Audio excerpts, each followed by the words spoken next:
Qorti fl-Angola ordnat li friżar tal-assi tal-biljonarja u t-tifla tal-eks-President tal-Angola fuq investigazzjoni marbuta mal-legat korruzzjoni. Isabel dos Santos għandha rabtiet ma' Malta hekk kif diversi kumpaniji tagħha huma bbażati f'pajjiżna u direttur fuq numru ta' kumpaniji tagħha hemm l-eks-deputat nazzjonalista Noel Buttigieg Scicluna. Buttigieg Scicluna huwa direttur f'Victoria Holding li ntużat minn Dos Santos biex flimkien mal-Kumpanija Nazzjonali tad-Djamanti fl-Angola tiġi akkwistata kumpanija fl-Iżvizzera. Fl-2015 Isabel dos Santos meqjusa bħala waħda mill-iktar nisa sinjuri fl-Afrika akkwistat 65% tal-isma f'kumpanija Portugiża permezz ta' kumpanija bbażata f'Malta bl-isem ta' Winterfell. F'din il-kumpanija wkoll hemm direttur l-eks deputat nazzjonalista Noel Buttigieg Scicluna. Buttigieg Scicluna ilu midħla tal-Partit Nazzjonalista u huwa persuna rispettata ferm fost l-establishment nazzjonalista. Apparti li kien segretarju internazzjonali tal-Partit Nazzjonalista fis-sebgħinijiet, fi żmien meta anki Eddie Fenakadami warrab lil George Borch Olivier mit-tmexxija tal-Partit Nazzjonalista, Noel Buttigieg Scicluna huwa anke qrib ħafna tal-fazzjoni ta' Simon Busuttil.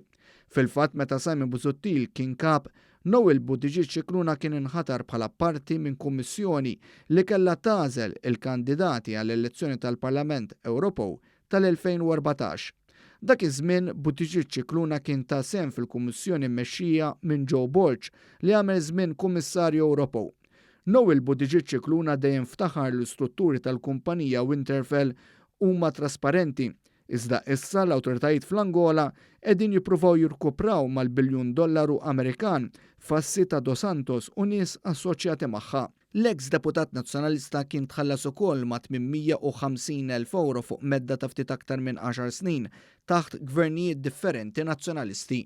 Buttigieg Scicluna kien serva bħala ambaxxatur u wara bħala segretarju ta' numru kbir ta' bordijiet.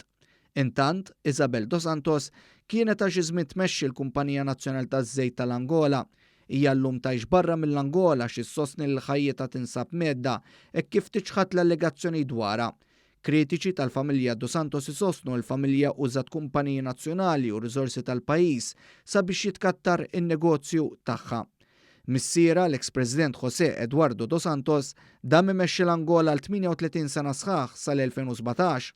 Il-President attwali João Lourenço kien ingħata mbuttatura biex jieħu l-poter mill-eks-President innifsu sabiex imexxi l-pajjiż, iżda f'mossa sorpriża dan dar kontra l-familja u qiegħed li se jibda kruċjata kontra l-korruzzjoni fl-Angola.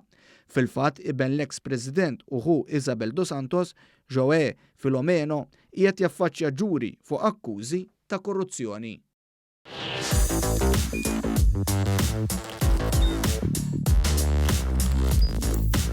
Idħol fuq one.com.mt u hemmhekk tista' tara l-programmi kollha li jxandru fuq One permezz ta' One Play.